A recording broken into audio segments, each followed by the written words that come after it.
like that. The point that Mr. Nariman told me, and which I also seem to make, is the court is also very often not immune to politics. It is not immune to the great waves of sentiment of the day that lash this country. The emergency, thankfully, lasted 2 years and went off. Once the emergency was lifted, no, sorry, there's one more story of the emergency days that I have to tell you. And that story is the saddest story of the Supreme Court. During the emergency, many a person was detained under preventive detention. Many of them came to various courts, various high courts, which said release them. The government came up in appeal. Before the Supreme Court,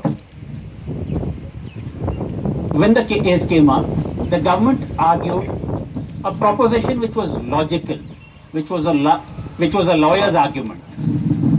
They said, look, what is it that the Constitution promises?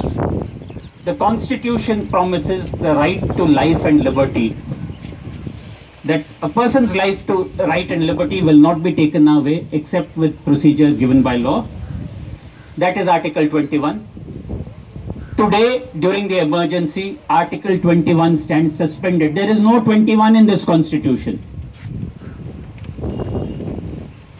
Because there is no 21 in this Constitution, there is no right which the citizen can invoke.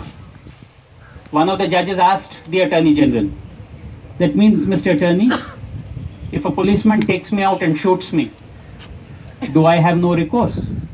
The Attorney General of the day said, no. Consistent with my argument, no.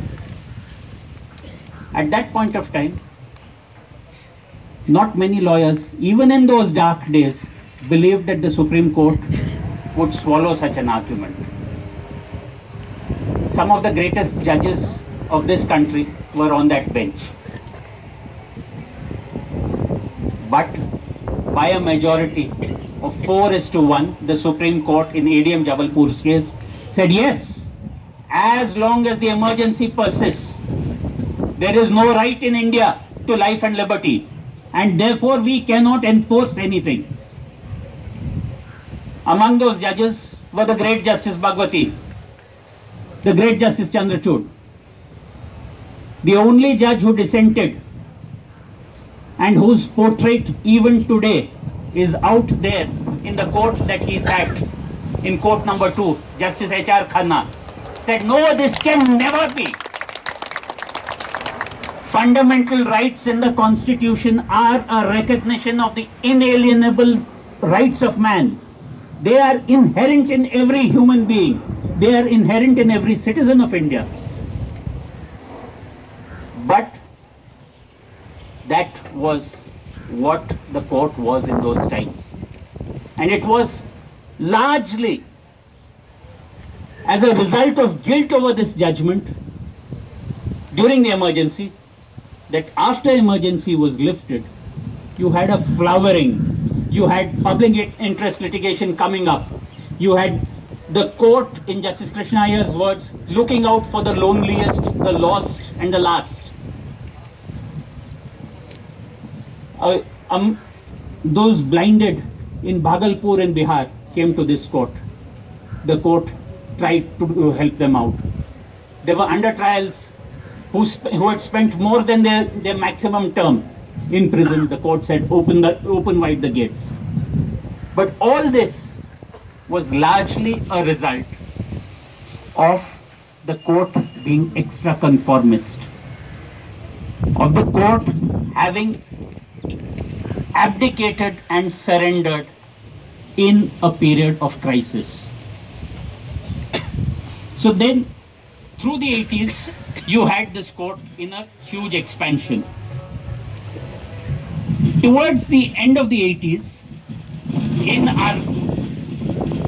in our political life, came two great movements. You had Mandal on one side and you had the Mandir on the other.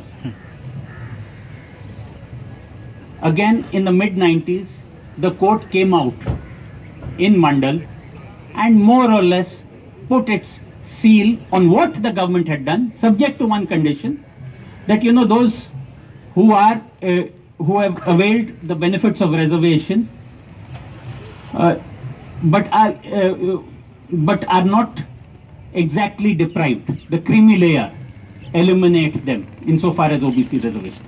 The court did a balancing act in '93.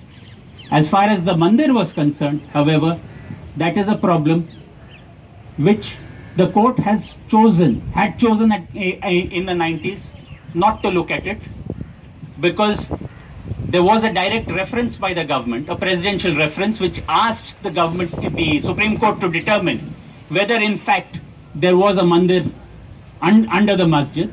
The court said no, Ayodhya is a passing storm, the honor and dignity of the Supreme Court cannot be compromised. They said no, if you filed a civil suit which is continuing in Allahabad, let the civil suit decide it, thereafter we'll take it in appeal. As you know, Allahabad has decided and the matter is still pending. There are some matters where the court has, as a matter of policy, decided not to look into the problem immediately. Sometimes kicking the can down the road, sometimes waiting for a more opportune time is always good in any legal cause. You can tell that the judges are still lawyers, because they too from time to time in inconvenient matters look for adjournments. So after we had Mandal, Mandir,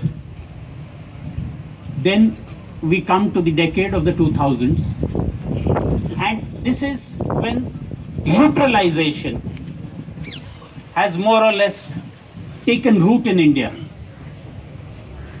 The Supreme Court in this period of the 2000s did a few things with which many of you may or may not agree.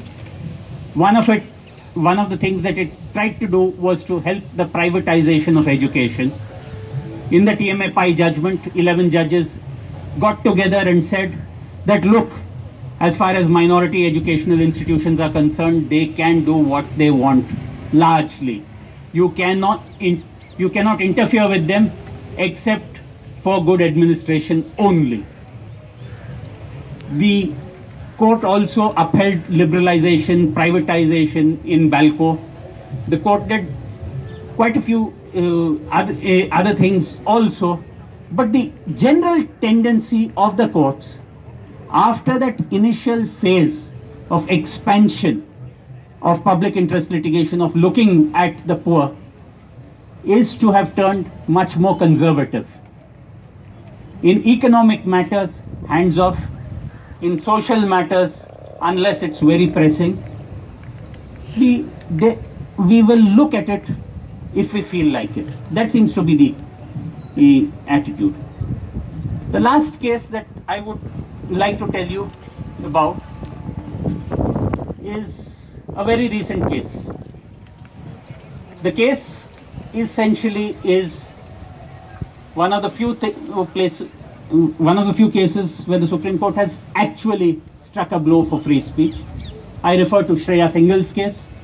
You all know that these days we rarely talk like this.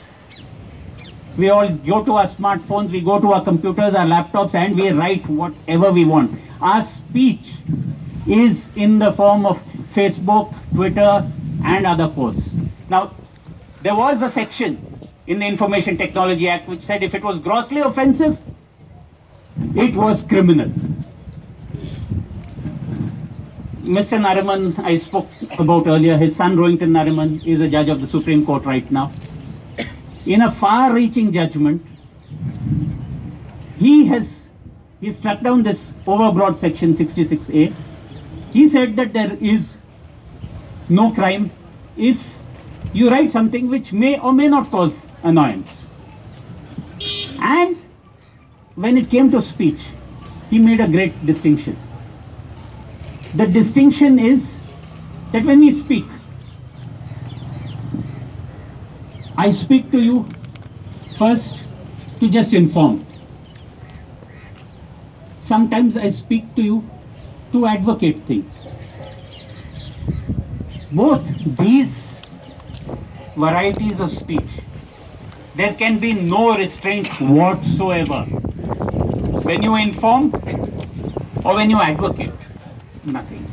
But when you step further into the realm of incitement, go there, do that, go there, burn down that house, go there and hit those anti-nationals. That is where you go over the border to incitement, and that is where the only area where the law can come in, where the law can regulate. See, my idea of in telling you the journey of the Supreme Court through a few cases is to largely tell you that cases and issues come to the court sometimes out of trivial incidents, but very large principles are decided by our constitutional guardians, our sentinels on the qui vive, which basically means that these judges are charged with the duty of looking out for you, looking out for your rights and enforcing your rights even against the state. The question often is getting your case up to them, because a large number of causes arise but rarely come to the courts. Many a person does not have the means to approach the court, and this is where in a constitutional democracy people like you, people like me have a role to play, have a role to change, have a role to make our Azadi much more meaningful. This is where we have to decide whether the Azadi that is written in our constitution is also there in our constitution, in the way that we are constituted, in the way where we decide that what is wrong, what is unjust, and that we will maintain it not through the force of arms, not through the blows of the mob, but through recourse to constitutional means. We have a mechanism which may be old, which may be creaking, but after all, that is the only mechanism that we have. That is the way that our constitutional guarantee of Azadi has to be enforced. That is the path of constitutional democracy that Ambedkar wrote about when he said that we have to give up the anarchy of the past to step into a constitutional democracy. Ladies and gentlemen, it's been a pleasure talking to you. Thank you very much for a very patient hearing. Jai Hind.